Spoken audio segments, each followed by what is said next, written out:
Hi, it's Keith here at Life Journey Production Studios. Thanks for tuning in. This video is a Blackmagic design Atem Xtreme ISO getting started. Now, before you turn it off, I am going to talk about the Xtreme as well as the new Xtreme SDI ISO model. We're also going to touch on the 9.5 firmware update and some new features available not only in the Xtreme models, all three of them, but also back down in the Atem Mini Pro, Atem Mini Pro ISO. Now, if that's what you have, and you want a video to get started on an Atem Mini Pro, Atem Mini Pro ISO, or even the new Atem Mini SDI ISO, then watch that video up there, and that should teach you how to do most of the things that you're going to want to learn. And then tune back in this video to learn about the 9.5 update or the other videos on my channel that I did live on the 9.5 update right here on Life Journey Productions YouTube channel. So we're going to get started on how to use it, how to get started with it, how to use some of the incredible features that are available in the Xtreme and the Xtreme ISO, as well as the Xtreme SDI ISO. And if you're wondering the difference between the ISO models and the SDI ISO models, mainly it's SDI versus HDMI, but there is one big possible caveat if you'd like to buy an SDI model. So we'll talk about that here on the channel as well. So stay tuned and we'll get started.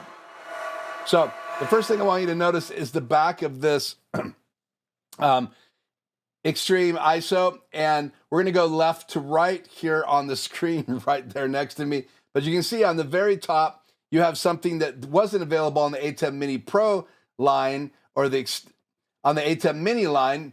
They did not have a headphone input, and so I have my headphones right here that I can now check my audio. Later on, we'll show you where that is in the control software. But you do have a headphone output. You also can see it. It's available up here under headphones there as well. And we'll talk about those controls later. I'm going to have animations here. So as you go left to right, next to the headphone input, you actually have your mic 3.5 jack 1 and your 3.5 jack 2. And you can see those right here, mic 1, mic 2, and then you had your headphone. And we'll talk about these buttons later. And so all the way across there, then you have 8 HDMI inputs.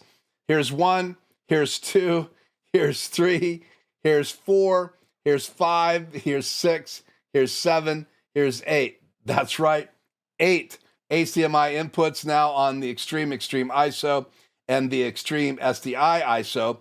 But here's where the differences are. We're going to talk about that. The Atem Mini Pro ISO and the original Atem Mini only had 4 HDMI inputs and 1 HDMI output. You can see right here now you have 2 HDMI outputs.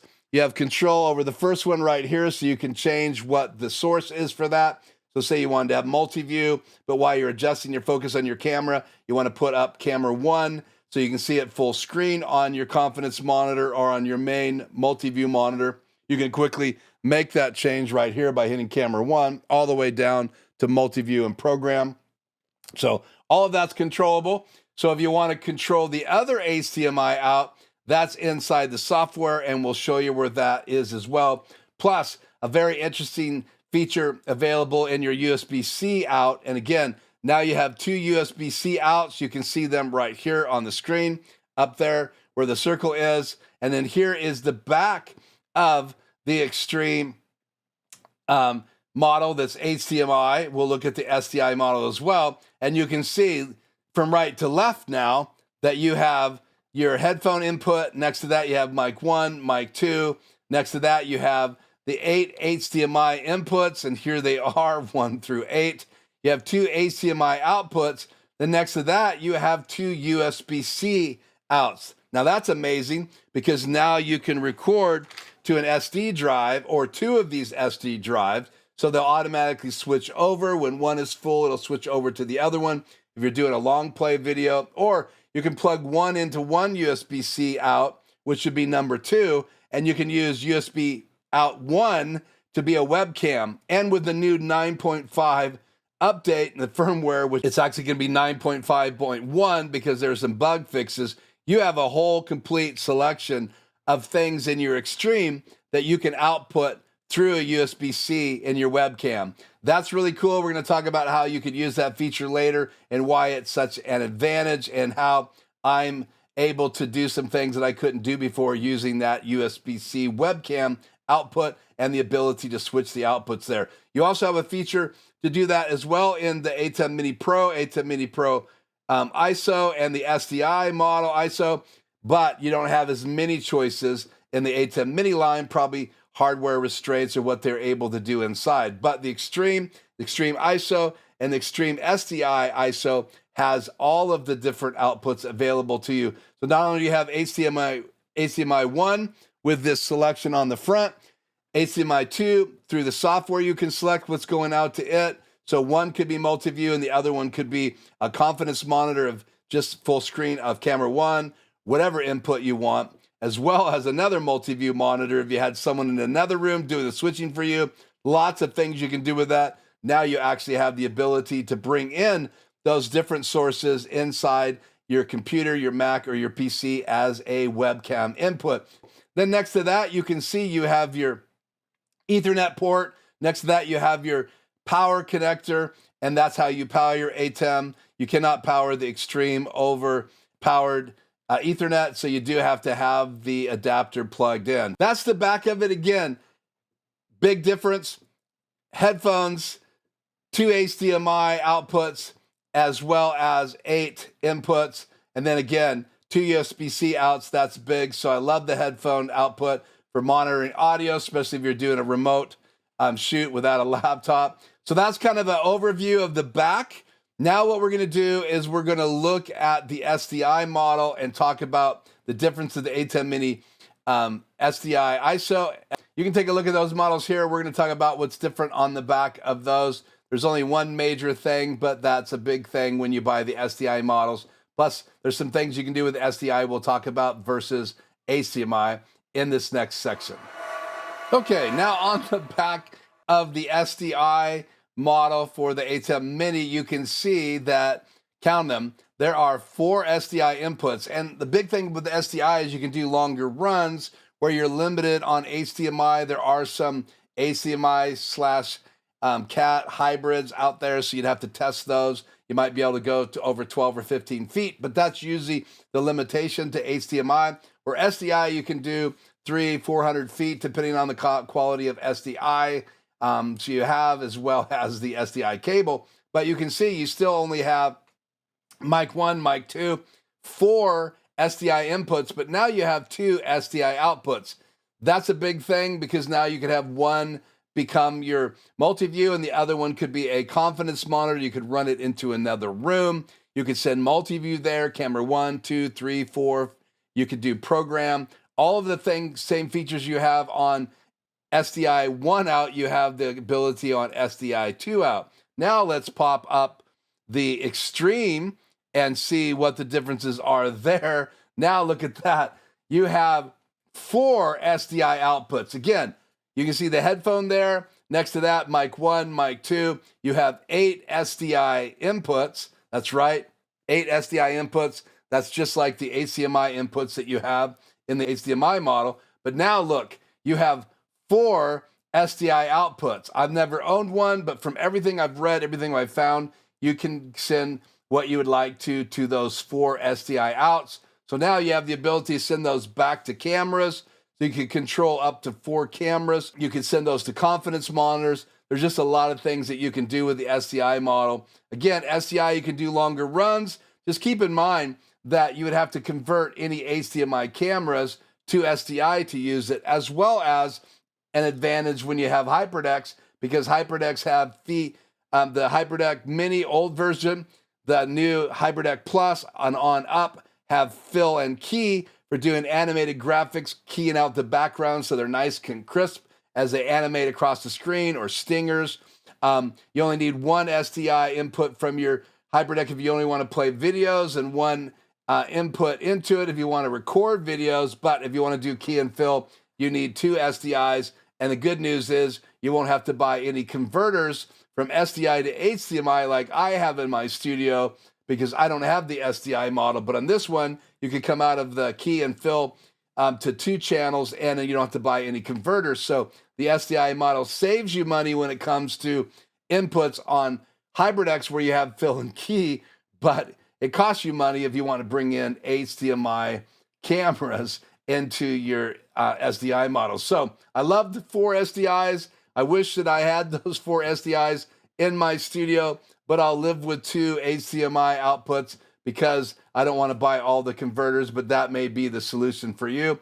The Atem Mini SDI model has 2 SDI outs instead of the normal 1 HDMI out on the HDMI models, and you have 4 SDI outs instead of the normal 2 HDMIs on the HDMI model if you buy the SDI version of the Xtreme. So I hope that helps you know the differences of the SDI models. Let's move on to the control software and talk about the differences of the control software when you have the new Xtreme models. So let's dive in. Okay, we're back, and you can see the Xtreme or the Xtreme ISO. You can see above there, mine is called the Atem Xtreme ISO at the very top. You can see that with a mouse pointer right here. And below that, you can see the difference in the software. Now, the software control, and that's what it's called, Atem software control, it changes depending on what device you have. If this is the Atem Mini Pro, you would have some of these grayed out, and I can pop into my Atem Mini Pro and show you that. This is what it looks like if you have the SDI model or the Atem Mini Pro. So you'll have 1 upstream key, you only have 1 downstream key, and again, you're limited to how many of these buttons. There's no super source over here. That's the difference. So this is changing as you go up the hierarchy of devices. So let's log in here to my Xtreme ISO number 1, and I have 2 here in my studio. You can see now you have 8 inputs, and you can change the name of these. You can see I don't just have camera 1 through camera 8. I have changed some of these names. We'll show you where that is available. You still have the program section, and you have the preview section. And in order for you to help getting started, we're going to call this whole section right here, we're going to call that section 1. And then we're going to go down. I'll tell you what each section is, and then that'll help you as we continue going deeper and deeper into the control software by knowing what section I'm talking about, and I'll actually put some boxes around those to help you as well. So we're going to call this whole section Section 1, Section 1A and B, or Section 1 Program, Section 1 Preview. Section 2 is going to be this section right here. You can see a box around it. On the top, you have the choices for things that you could make live. They'll go red. And on the bottom, you have places that you can make selections. And when you click on those, they will go green. I'm using this right now to record this video. So right now, I'm not going to be clicking on anything. I will be showing you my Xtreme ISO number 2 when we start clicking on things. Section 1A, Section 1B. This right here will be Section 2. And this is going to be basically the top is A, the bottom is B. Now we have Section 3. We'll divide that up into upstream keys on the top. That'll be A. And the bottom of Section 3 is going to be Section 3B. And that is transitions as well as cut and auto down here. And we'll talk about how to use that. You still have the transition bar right here. So I could transition from my main camera back to multi-view.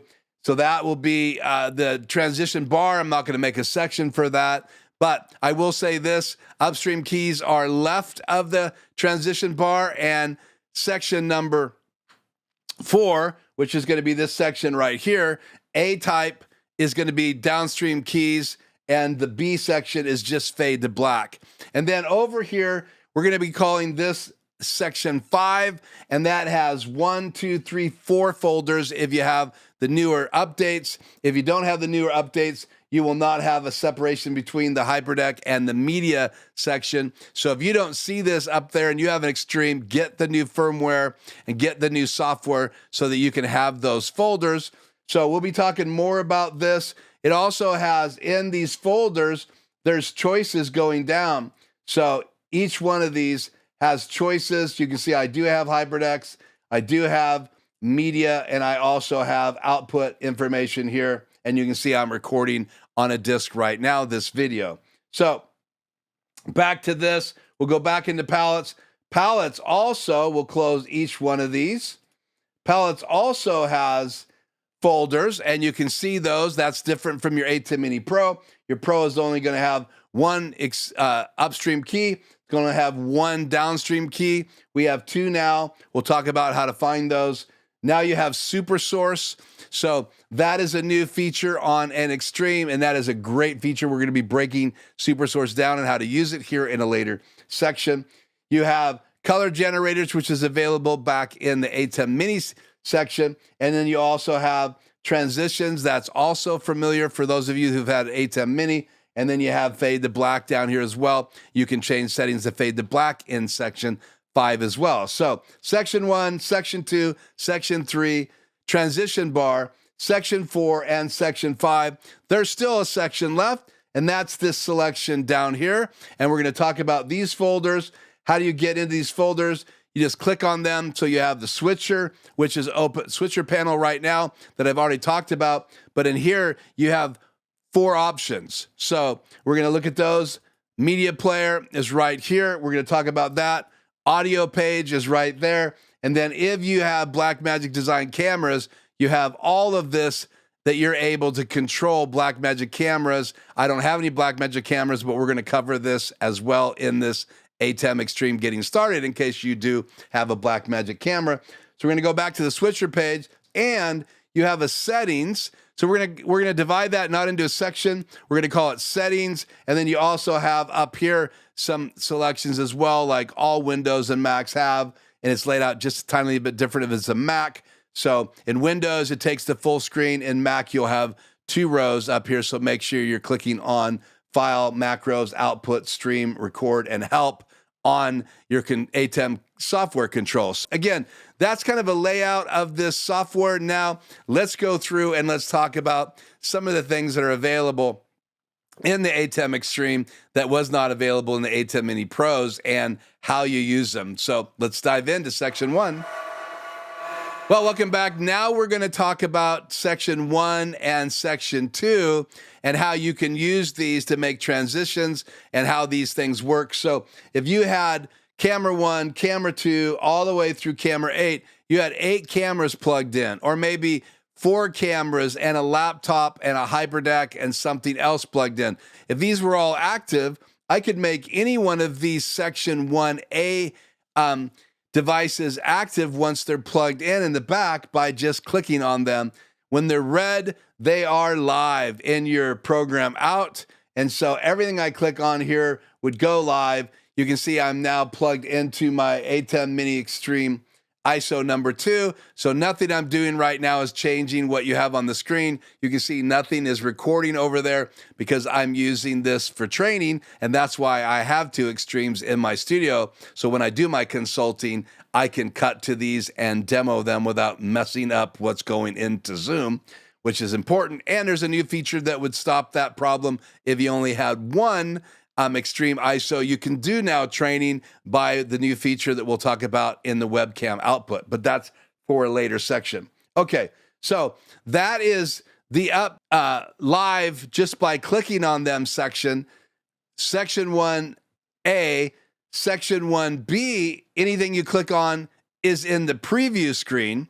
And again, in order to get this program preview settings, you have to go up here to File, into Connections.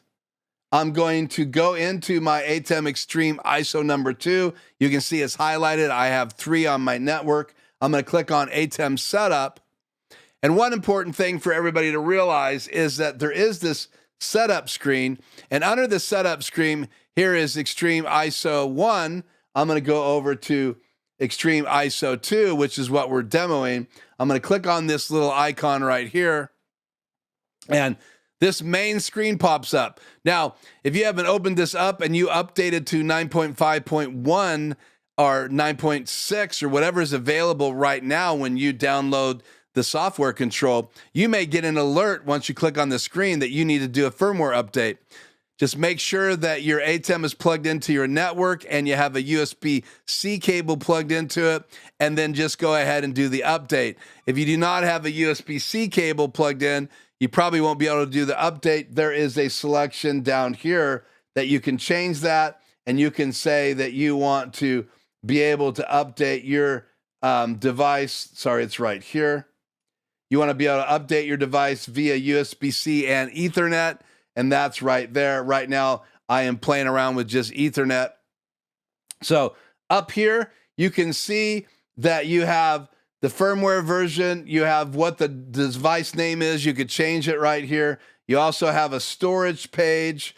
I'm right there.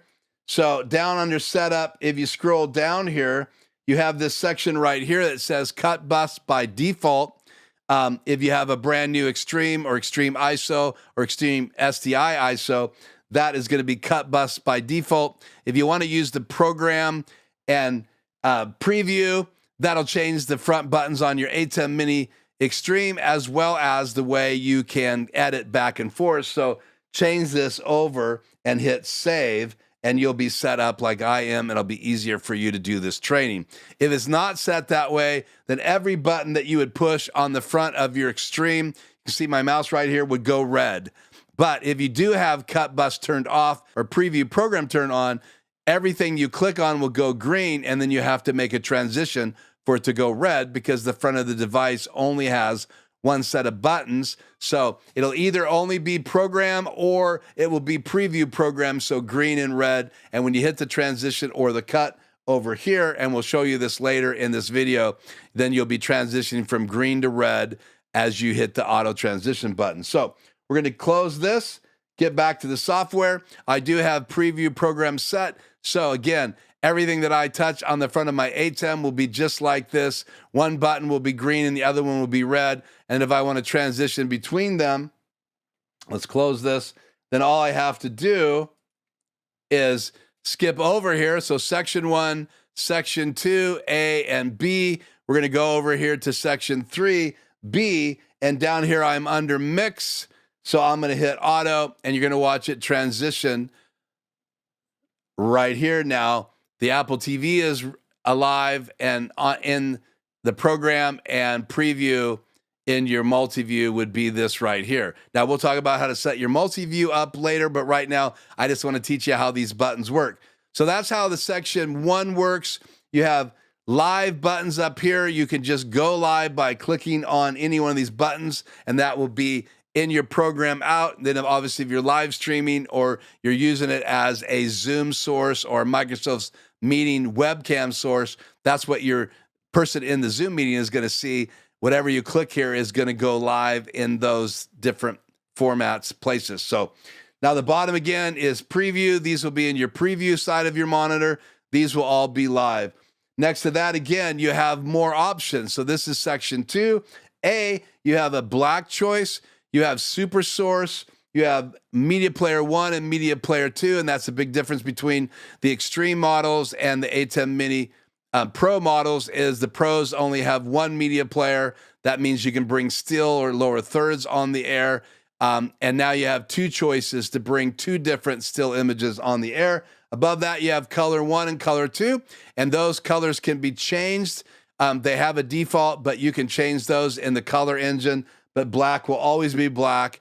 Super Source, you can change the layouts of that as well, and we'll talk about where you go to do that. And then again, next to that, you have Media Player 1 and Media Player 2, and you can get to your media player sources down here, and you also have choices over here. So again, section 1, section 2A has those options. They're also inputs, so I can transition from color 2 to this input. I just hit the auto transition, and now I can transition between those as well. I can transition between Super Source and this input down here. So I can hit auto. Now I'm transitioned. So all of these buttons up here in section 2A are also input. So 1, 2, 3, 4, 5, 6, 7, 8. Black is 9. Color 1, color 2 is 10 and 11. Super Source is 12. MP1 and MP2 are 13 and 14. So 14 sources can be transitioned from. And again, you have them down here again. So I can make Super Source ready to go live, camera 2 live. I can transition now, and now I would be live in Super Source. So that's how section 1 and 2 work. Let's talk about section 3 in the next video. Welcome back. Now let's talk about section 3. It's highlighted there. In section 3 on the top, in the A section, you have background image. Background just means that there's an image going to be behind me. I'm not using my key. If I turn the keys on the air, they would be on the air. And again, you have 4 upstream keys right now. Why are they called upstream? It's because they are upstream from the transition. And why do they have a key button on the bottom? This would tie it. So if I turn this on and turn key 1 button on, this is going to transition with this input. So every time, so watch, these will stay on. If I just had key off, if I hit the auto transition, that key stays on. But if I tie it, or this right here, it will go on with it. So you can see now key number 1 is going off because it is waiting for me to transition back to super source. I go back to transition to super source, and now you can see the keys back on with super source. So what if I wanted to tie it to this output? I'm going to turn it off the air, leave key tied on. Now I'm tying it to this instead of what's live. If I have it on, it's tied to what's live, red to red. If I have it off, it's tied to what green, key to green. So now watch when I transition.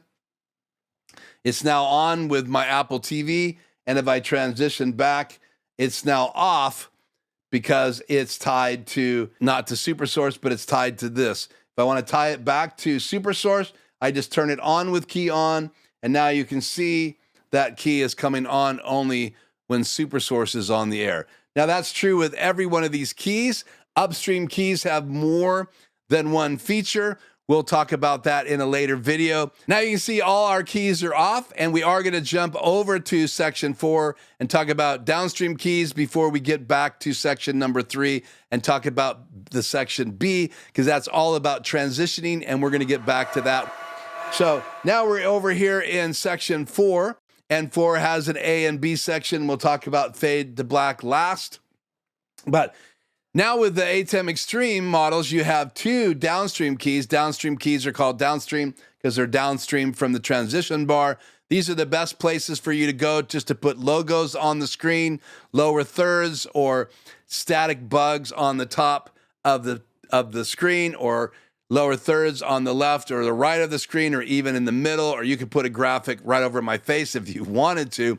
But downstream keys are the best of those. Even though you can use upstream keys have other cool functions, so you may want to save those and only use your downstream keys. You can turn these on the air by hitting the button on the air. Downstream key 1 would be on the air right now. Downstream key 2 will be on the air, and I'll demo those later. And you can also tie them. I don't know why they don't call it key, they call it tie. But again, if I turn on tie and on, it's going to follow super source. Let's hit the transition bar. You can see it's off now because the super source is off the air. And now if I transition back, it's back on because super source is on the air. So again, red to red when tie is enabled. If I turn tie off, the downstream key is going to stay on regardless of what I transition to. I could even change what I'm transitioning to, and that downstream key is going to stay on because I have not enabled tie.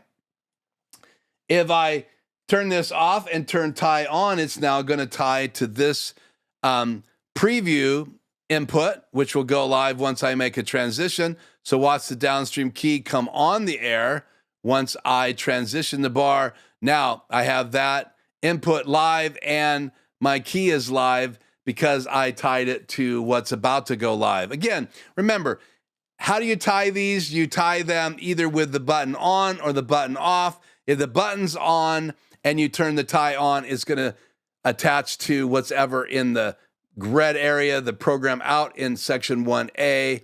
And if you do not have it on and you turn tie on, it will then attach to what's in section 1B. Again, that's how you can use these, and they're very intuitive. And we'll talk about where you can go to program your upstream keys and your downstream keys in a video coming up. But for right now, we're going to go ahead and advance to fade to black. So we're going to turn these keys off. So none of our keys are on. in either section 3A or in section 4A. But let's look at section 4B. This is the fade to black. What is fade to black? When you turn this on, it will turn everything to black. That doesn't matter what inputs live, how many keys you have. If you want to end your show and fade everything to black and make sure nothing is showing in your studio, you can click fade to black. You can also change the time of how it transitions. So let's put 4 seconds in here, 4.0. And now as I hit fade to black, it takes 4 seconds to come back on the air. You can see now it's out. That means everything would be back on live. And this would be a slow fade to black taking 4 seconds. I can put whatever time I want in there. I've never tested it to see if it has limits, but there is only 4 digits there, so keep that in mind. So we're going to change this back to 1 second, the default, and we're going to click fade to black. And after 1 second, it is now fade to black. Now, one of the cool features of section A of 4 is that you can make transitions as well. You do not have any transitions available in your Upstream keys, auto transitioning, but you do. So these can be faded in. So I can fade key 1 in, and it comes on the air in 1 second. I can turn auto on, and downstream key number 2 comes on the air, and I can also change the time of these. So let's go ahead and put 7 seconds in there. I'm going to hit the auto fade, and now it's going to take 7 seconds for this downstream key to slowly fade off the air. There we go. It's faded off the air. And again, 7 seconds to put it back completely on the air. And it's actually going to slowly transition in. So you're going to see those graphics fade in and fade out. Let's take this back to the 1 second default, and I can change the timing on both of those. So I like the downstream key effects because I can transition those in. They're great for subscribe logos to transition in, and you can even fade out if you're using a hyperdeck from a animated graphic, and you can fade those in and fade those out. You can even fade a video in and out using your downstream keys, and that, my friends, is a pretty cool effect. So not only can you slowly fade to black, slowly bring in your downstream keys, you also have one more option over here in your transitions to make those longer and shorter, or you can just pull the transition bar and make it as slow as you want. Again, it's not as cool as having a bar in your hand like some of the consoles do, but you can mouse around up here and do transitions. Now let's go over to section 3B and look at transitions. Okay, now we're in the transition section here in section 3B. And as you see, you have mix, dip, wipe, then it's blank. That's for Stinger and some of the higher end consoles. And then DVE. And we'll cover DVE in depth in a little bit later section. But what this is designed for is if you want to go from one camera to another camera, or from one source, let's say it's a video or your laptop plugged into your Atem, and you want to transition from that to another camera or to a video, whatever type devices you have plugged into your Atem, that's what this transition section is for. And again, we call that section 3B. And so you have mix, and I'm going to demonstrate now. You can see over there, I have recording on. So I'm in my Atem that I'm recording on this video because I want you to see the transition. Now, if I turn my key on, my logo comes on the air. So I am actually using the Atem that I'm recording on so I can show you the transitions.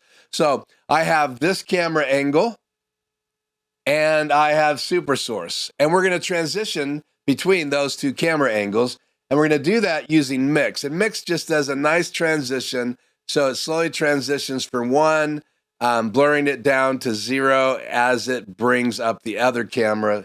So we're just going to do the transition bar so you guys can actually see that the transition bar is for transitioning, and you got to decide if you want a mix transition, a dip, a wipe, or a DVE. So here we go with a mix transition. And you can see it just dips from one, or it mixes from one to the other. Now, you can hit cut down here on the bottom row and it'll just cut.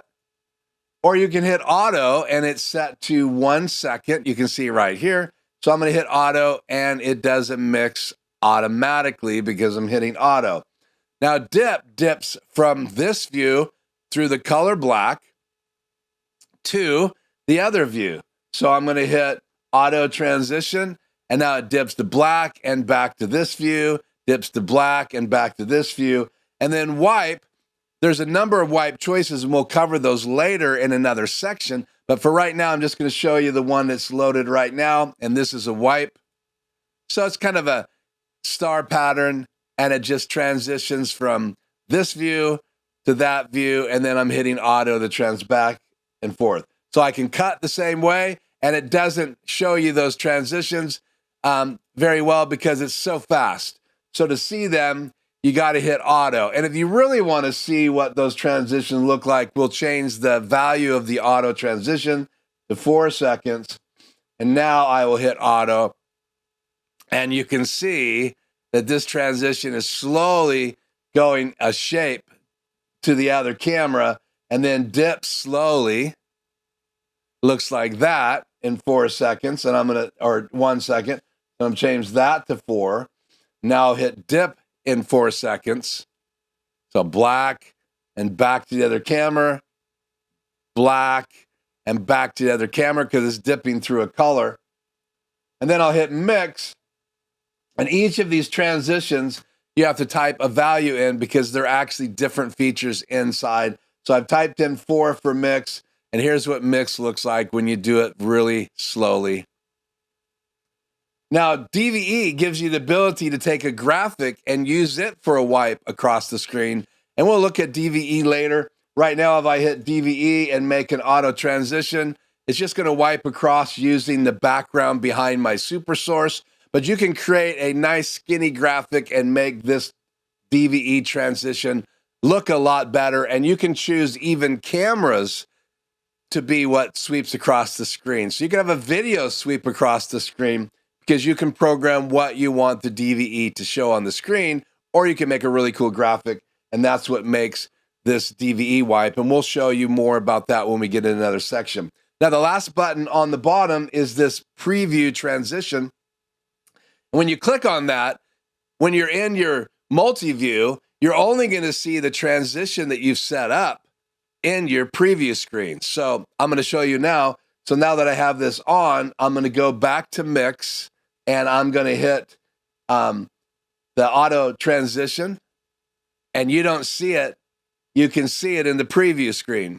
If you leave this button pressed, it can mess you up because you'll think that you're making changes because everything works like normal. The only difference is when you have this button on again, preview transition, the transitions are only going to happen in your preview screen, which isn't live. And so unless you turn that off, no one's going to see these transitions you're making. You'll be producing a really nice program, but no one's seeing the program.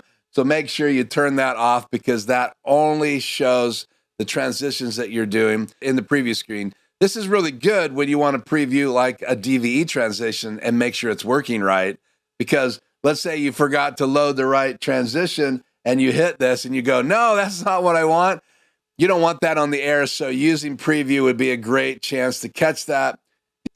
And then you would be going into your media player and loading a different graphic here because this is not the one you wanted. So let's say I wanted to use this transition instead. Then when I hit DVE, then that's what everybody would see is that crazy transition. So again, having a really good graphic loaded up and being able to preview the transition is a great feature that's available inside your Atem. So that's the transition section. So we've covered all of the buttons in the software control, but there are buttons also on the front of your Atem, and we will look at those buttons later. But for right now, we have covered section 1, 2, 3, and 4. And we've also talked a little bit about that transition bar. Now we're going to go to the section below, which we're going to call section 6. And then we'll get over to section 5, where all the settings are for our upstream, downstream keys, super source, and some of the cool transition effects that you have. Okay, again, section 1, section 2, section 3, section 4, section 5, and now let's look at section 6. This is important because this is your switching page that's open right now. You can see it's highlighted on the bottom. if I want to go to my media player, now you have all of your still images. You have 20 banks for still images. You can see they're numbered when you don't have a slide in those. These do not play videos. They just play still images. You can also have transparent PNGs in here. And those are right here. They're surrounded by black because they're transparent. My logo is transparent. Some of these are transparent. They are PNG files. The rest of these are JPEGs. You can drag and drop things over into these windows. You can take a background in here, which you'd use for SuperSource, which we'll talk about later. We'll get to that. But you can have your logo here, and you have two media players. And when you click on them in your switcher setting, right here, if I click in Media Player 1, and we go back in here to our media player, you can see they light up live.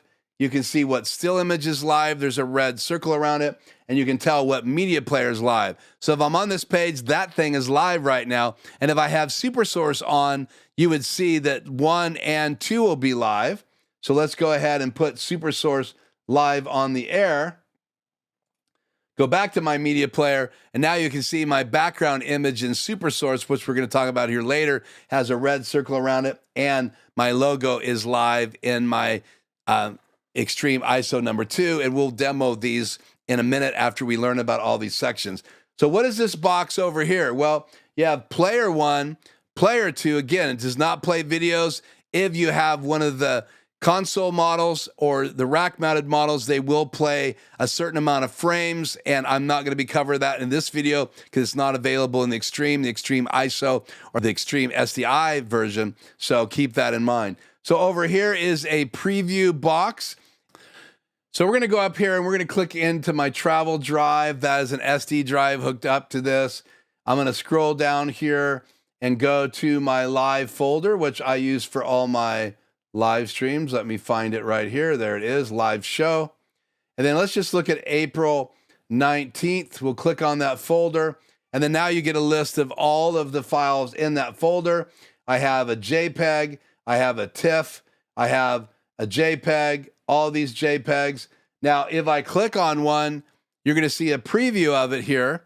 And if I double click on this, I can drag it over. Right here, I can also drag a JPEG over from the list right here. Let me drag it over. So this is so you can preview anything on your drive, and now you can actually open any folder, and any JPEG will be able to be brought into your live show. And then if I want these to be live in my media player, I would just drag those over to a box, and now they're live. And the other way that I could actually get to my media players is going to be in a section on the switcher page, and we will go look at that now. Click on switcher on the bottom. Now we're going to look at section 5. So what I want to do right now is I want to click in the media player up here. Remember, you have 4 folders up here. We're going to go into the media player, and then you also have options of media player 1, media player 2 here. I can click the down arrow, and here's all of my still images. Let's say I click on stream in Maui. I'm going to click on that. Now it has loaded that. I'll go down to my media player down here, and you can see the Maui clip is now loaded, and it is live. We're going to go back to switcher view. Instead of the Maui clip, I'm going to go up here to Life Journey's lower third, and I'm going to click on that. Now if I go down to media player, you can see that Life Journey's lower third. So I can make changes inside this section for my media player, for both my media player 1 and media player 2. Right now it's got my background image. Let's go ahead and put the Maui photograph there. We're going to click down here to media player, and now you can see the beautiful shot I took in Maui of this stream with some long exposures, so the water's all milky. You can see it down here. So I can drag and drop a different picture in there if I want to, or if I just want to stay on my switcher page and not go over there, I can drop pictures in right here. There's surfboards, and now you can see the surfboard image is right here. Now, what if I wanted to bring that surfboard picture live in my show? let's go back over to the switcher page and talk about how we can bring these images and these logos on the air using downstream keys or upstream keys, or just cutting to our media players. So let's go over to the switcher page and we'll check those out. Okay, well, now we're back on the switchers page. So what if I wanted to just bring a picture on the show right now? I would want to make sure I have a picture loaded in either media player 1 or 2. I can do that right here in this section under media folder.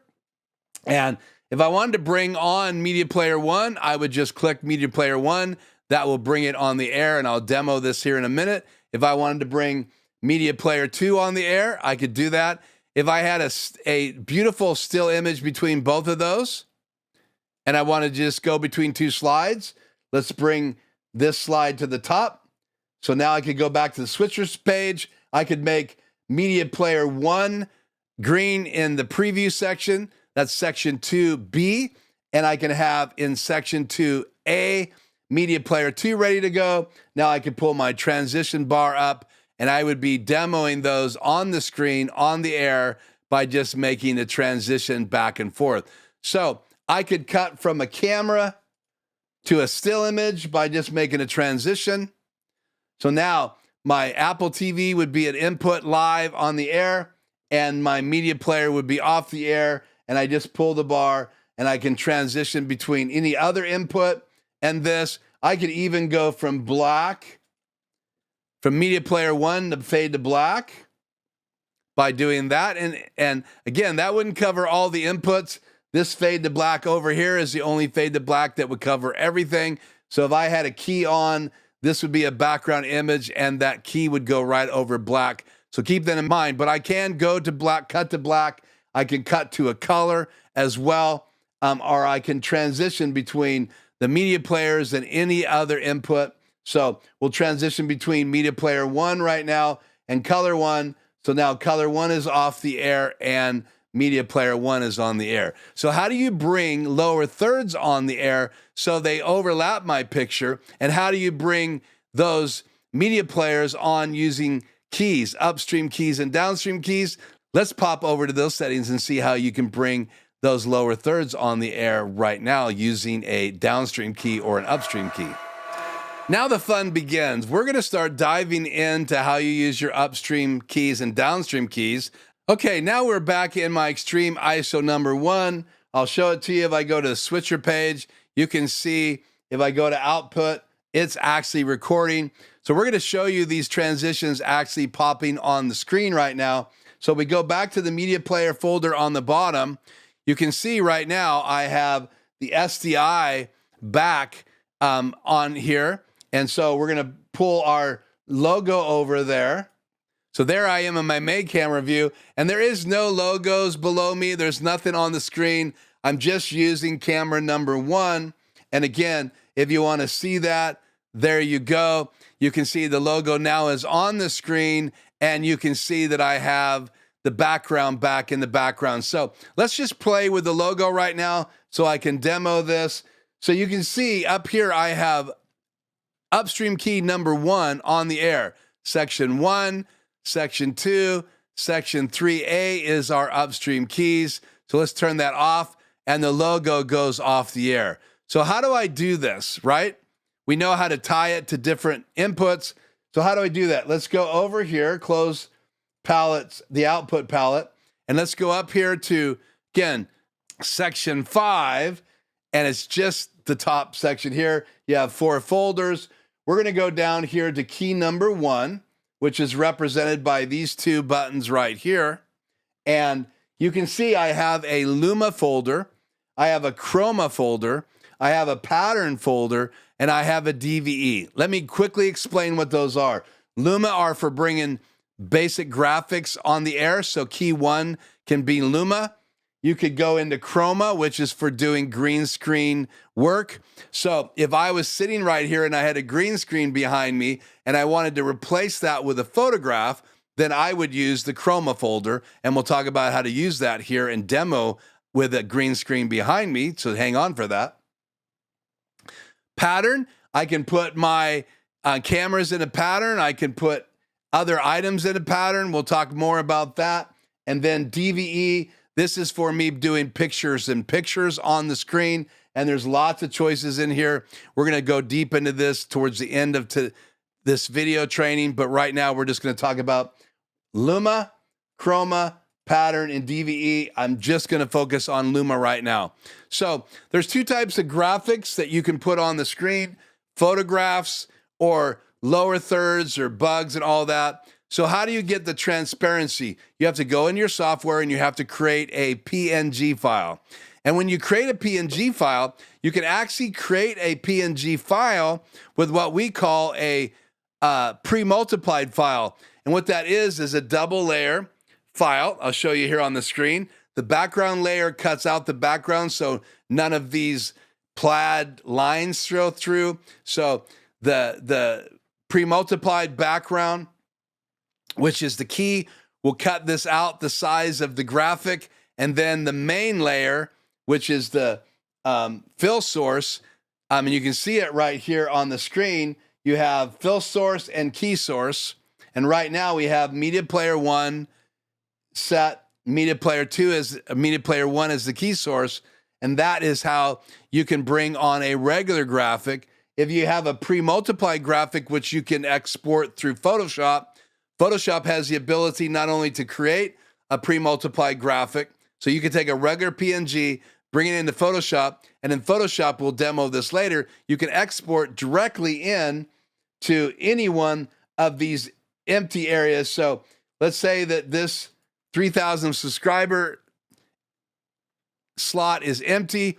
I can export right from Photoshop a PNG with transparency or a keyed out background right from Photoshop directly into my Atem control software. There are training videos on YouTube how to make a pre-multiplied graphic. And what's the difference? You can use sliders to try to make those graphics look as nice as they can if it's a regular PNG graphic.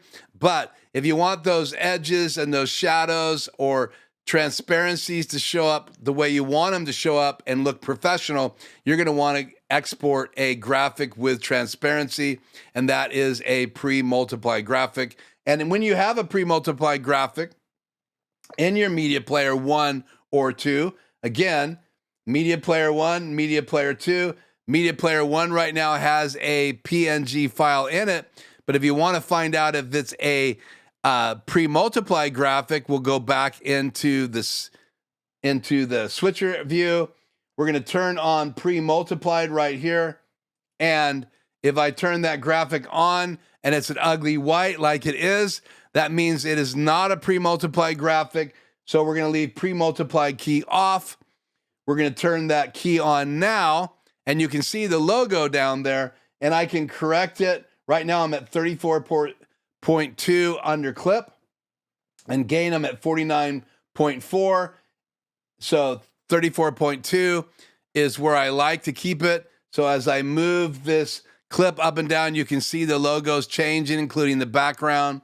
So we're going to put that back at 34.2 approximately. And then if I move the gain, you can see what that's doing.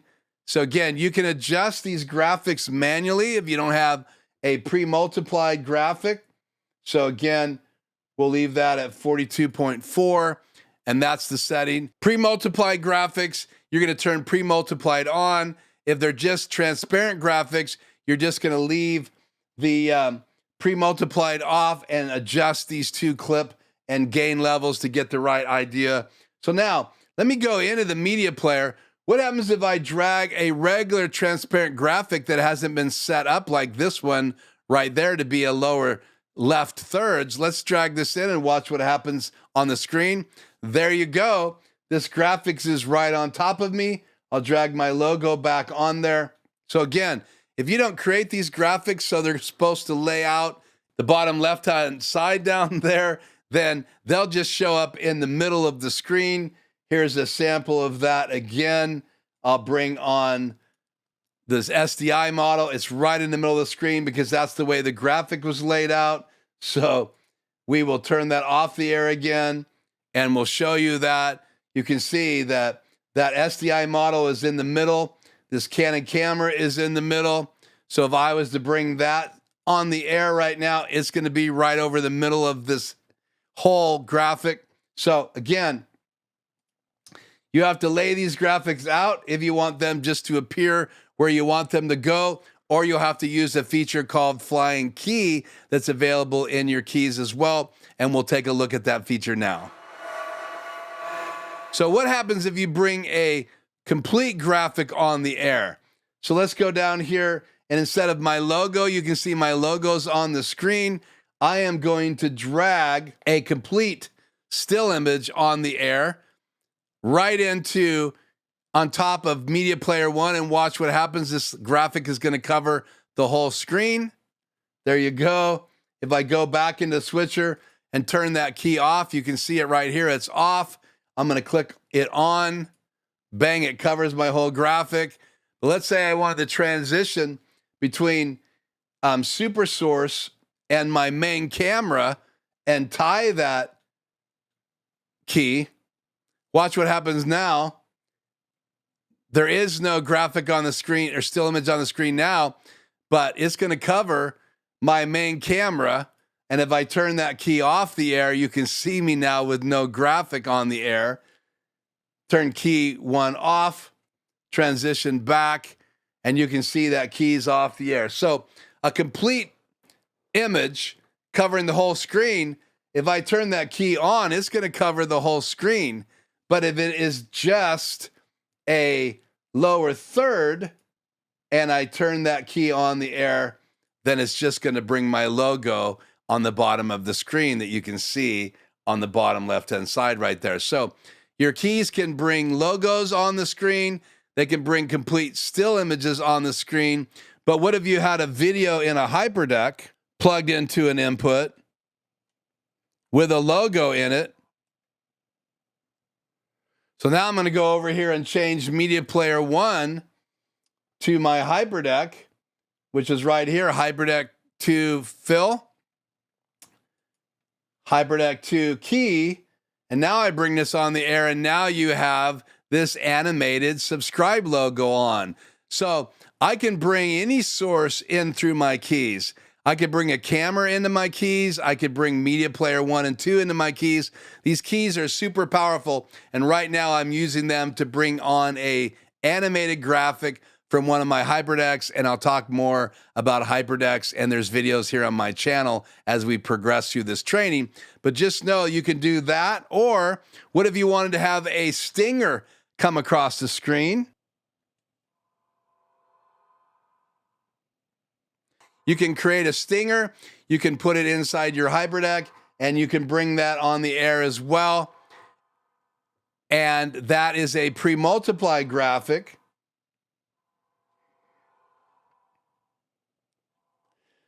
So what does a pre-multiplied graphic look like if you do not have pre-multiplied on? This is what it looks like when you put pre-multiplied on, because this is a pre-multiplied graphic that I exported from Adobe After Effects, and you can actually export files with an alpha channel, and that's a pre-multiplied graphic. So with pre-multiplied on, there you go. Pre-multiplied off, I can actually play with the clip and transition sliders to try to make this look nice, but it's not gonna look the same if I try to use the sliders as it is if I actually export this as a pre-multiplied graphic. Let me turn pre-multiplied on again, and now you can see it as this transitions across the screen. It fades to black, and fades in, fades out, fades in, and now I can actually change inputs behind it. So these are great for changing camera angles and hiding the transition. So again, hyperdecks really do give the ability to bring in graphics with transparencies, and there's other ways besides a hyperdeck to bring in these high-end graphics, but it's very similar to the same philosophy because you're going to use a key and fill layer. And again, I am just changing my Atem as this graphic plays. I'll click stop and watch me hit transition behind it. I'm just hiding these transitions as this graphic plays, and you guys can't see me changing because I'm doing that in that 1.5 seconds that I have as it fades to black. So let's hit stop. Let's turn the key off the air. So not only can you bring lower thirds on the air, let's go ahead and change this back right here to my media player 1, media player 2, and let's turn pre-multiplied key off. Media player 1 as fill source, media player 1 as key source, and now again, you can see that my logo is over there on the bottom section. And now as I turn this off, it's not playing my hyperdeck because I've assigned this upstream key to Luma, key number 1. So again, I have the same controls over all of the keys. I can go close key number 1 over here, open up key number 2. So let's make sure on key number 2, we're on Luma. We have media player 1 as our fill source, media player 1 key as our key source.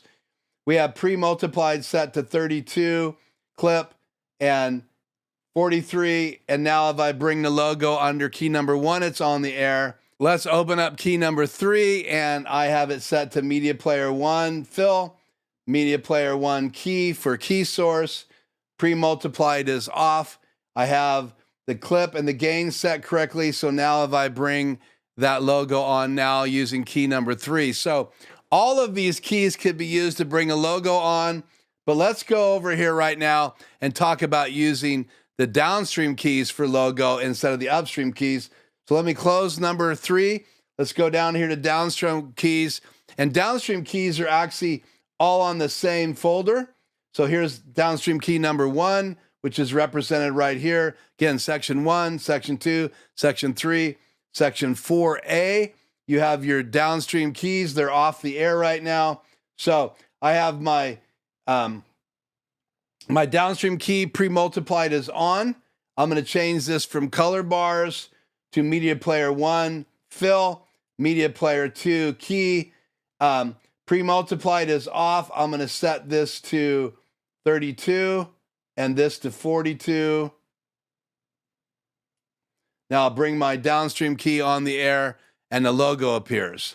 Now, what if I wanted to bring this in 1 second? I'm going to hit auto, and now it's going to slowly come on, slowly go off. Let's change the fade to 3 seconds. Let's click on auto. Now it's going to take 3 seconds to bring my logo on and 3 seconds to bring my logos off. Now you can notice under the downstream keys, there's only a choice to use it for Luma. So I could also do the same thing. I could bring my hyperdeck on the air here. So again, I have that stinger, I believe, ready to go right here. So we'll start that going. Now, it's a pre-multiplied graphic, so I'm going to turn pre-multiplied on. I'm going to fade in my downstream key button right here. And you can see 3 seconds. I could again hide transitions.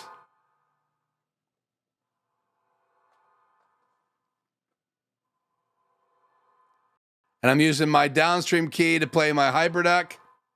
And I'm transitioning again.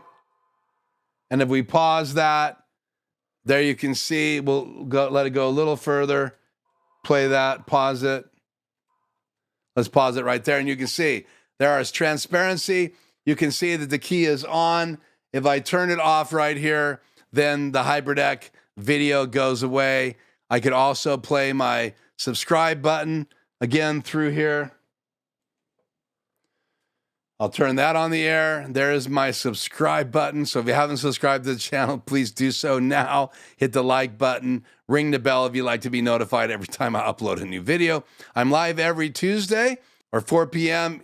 Pacific Standard Time. It is a little different during daylight savings time here in the state of Washington. So just find out what time it is in Washington and tune in each Tuesday at 4 o'clock. And also, if you ring the bell, you'll be notified if I upload any new videos like this one. So let's turn the downstream key off. I could do the same thing in my other downstream key. So let's scroll down. Pre-multiplied is on. We're going to turn this on to my HyperDeck. Put in HyperDeck 8 key, and it is pre-multiplied, I believe. Let's roll that subscribe logo, and there you go. It's an animated logo, and I can turn that on and off. I could also turn that off with downstream key number 2. Get my stinger going again, turn that on the air, and now you have my stinger playing. I'm not transitioning behind it. You can just see that I'm using my downstream key. Turn that off. The downstream keys and the upstream keys can be used to play lower thirds from your media player. Again, media player is right here. I have my logo in media player 1. I have my background that you see behind the SuperSource layout. So if you wonder what SuperSource is, you're seeing it right now. I have 2 boxes on the screen, and I have a background. The background image could be a foreground image, and that background image also could be a HyperDeck or a video playing from your laptop or a background bringing in from your laptop. So we'll talk about how to do those foreground and background images in another video, but SuperSource is on the screen right now. So media player 1, media player 2 can be brought in the upstream keys and downstream keys under the Luma and upstream keys, or the regular settings inside the downstream keys. The downstream keys can be controlled over here under palettes, and you have 2 downstream keys. You can choose whatever the sources are for key, and you can choose whatever the sources are for fill, and you can see all of the different inputs could be brought in a downstream key, and up here, all of the different inputs can be brought into an upstream key. So how you use them, it's up to you, but both of the upstream keys and downstream keys have the basic Luma features. Now what I want to do is look into some of the other things that you can do with upstream keys. So let's check that out right now.